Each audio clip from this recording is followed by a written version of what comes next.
최근 우리 사회 곳곳에서 코스피 5천 돌파를 두고 특정 정치인의 업적인 양 치켜세우는 목소리가 들리고 있습니다. 길거리 조사만 나가봐도 주식은 하지도 않으면서 이재명 대통령이 경제를 살려 주가를 2배나 띄웠다며 무비판적인 찬사를 보내는 분들이 많습니다. 전문가의 시각에서 볼 때 이것은 대단히 위험한 현상입니다. 거품이 위기를 가릴 때 국가는 가장 처참하게 몰락하기 때문입니다.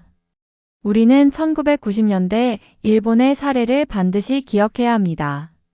당시 일본이 몰락한 것은 외환이나 달러가 부족해서가 아니었습니다.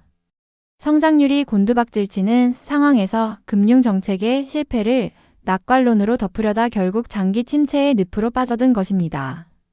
지금 우리 사회에 퍼진 코스피 낙관론은 진짜 위기를 보지 못하게 만드는 거대한 신기루이자 원시인 수준의 뇌 구조가 만들어낸 집단 최면입니다.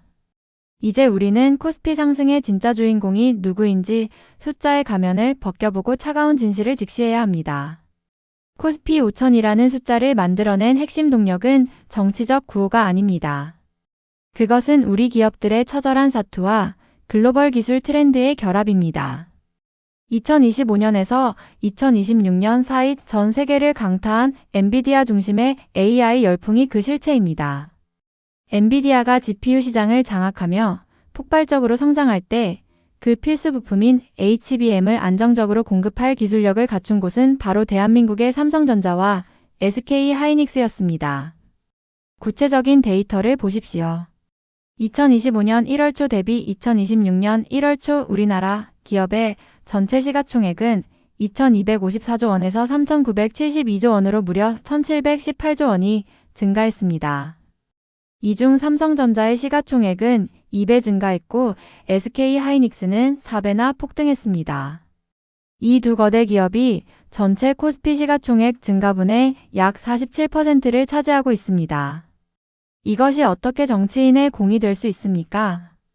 대만의 TSMC가 엔비디아와 한몸처럼 움직이며 주가가 폭발한 것과 같은 글로벌 현상일 뿐입니다. 또한 이번 주가 상승의 메커니즘을 분석해보면 외국인 투자자들이 선물 매수를 통해 순간적으로 가격을 올리고 이에 반응한 기관들이 현물을 대량 매수하며 나타난 기술적 현상이지 경제의 기초 체력이 좋아진 결과가 아닙니다. 정치권은 숟가락을 얹을 것이 아니라 오히려 기업의 발목을 잡고 있었던 사실을 직시해야 합니다. 냉정하게 따져보면 이재명 정부의 반기업 정책이 없었다면 코스피는 이미 6천이나 7천을 넘어섰을 것입니다. 그들은 결정적인 순간마다 반도체법을 반대했고 기술 유출을 막기 위한 간첩법 개정조차 외면했습니다. 특히 상법 3차 개정안은 기업인이 건 것마다 주주들의 허락을 받게 함으로써 경영의 자율성을 완전히 말살하려 하고 있습니다. 여기에 기업의 손발을 묶는 노란봉투법까지 강행하며 우리 기업가들을 잠재적 범죄자로 취급해왔습니다. 한 경제학자의 분석처럼 노란봉투법 하나만 제대로 철회되었어도 우리나라의 환율 리스크는 상당 부분 완화되었을 것입니다. 미국을 비롯한 글로벌 자본이 한국 투자를 망설이는 이유는 시도 때도 없이 터지는 파업과 기업인을 감옥으로 보내는 과도한 규제 때문입니다. 이재명이 경제를 살린 것이 아니라 기업인들이 이재명이라는 규제의 벽을 뚫고 기적적으로 버텨낸 것입니다. 주가라는 화려한 간판 뒤에서는 대한민국 경제의 기초 체력이 처참하게 무너지고 있습니다. 반도체 기업들의 선전은 기쁜 일이지만 그 이면의 실물 경제는 그야말로 동토의 땅입니다. 4분기 성장률은 마이너스 0.3%를 기록하며 역성장했고 환율은 과거 IMF 위기 시절보다 더 높은 수준에서 요동치고 있습니다.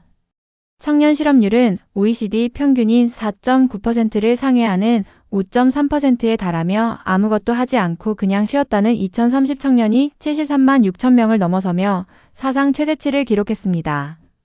정부는 부동산으로 갈 자금을 인위적으로 주식시장으로 몰아넣는 이른바 머니무브를 유도했지만 이것은 자연스러운 성장이 아닌 위험한 도박입니다.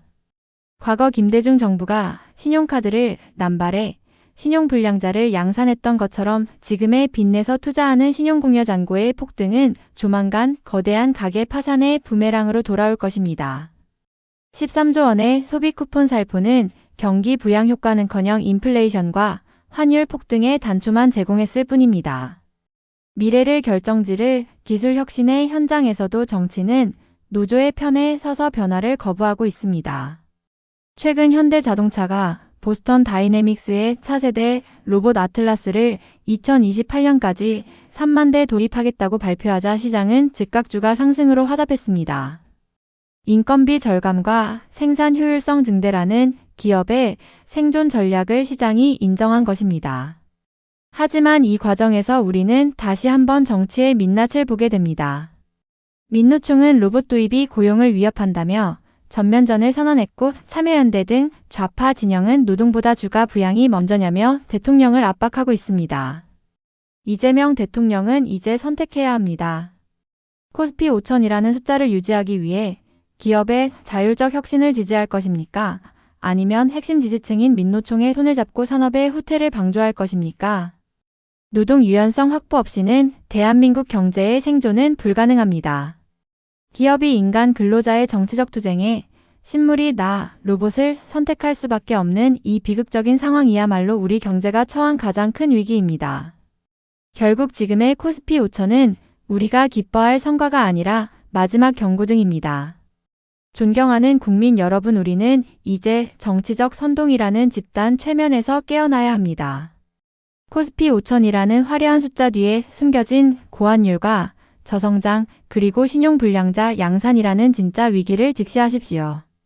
특히 우리나라 외환시장 규모에 비해 국민과 기관이 보유한 달러 자산이 25배나 크다는 점은 환율 타격이 올 때 나라 전체가 송두리째 흔들릴 수 있다는 공포스러운 신호입니다. 이재명이라는 개인의 신화에 열광할 때가 아니라 우리 기업인들이 피땀 흘려 일궈낸 기술력에 공을 돌리고 그들이 마음껏 뛸 수 있는 자유시장 경제의 환경을 만들어줘야 합니다.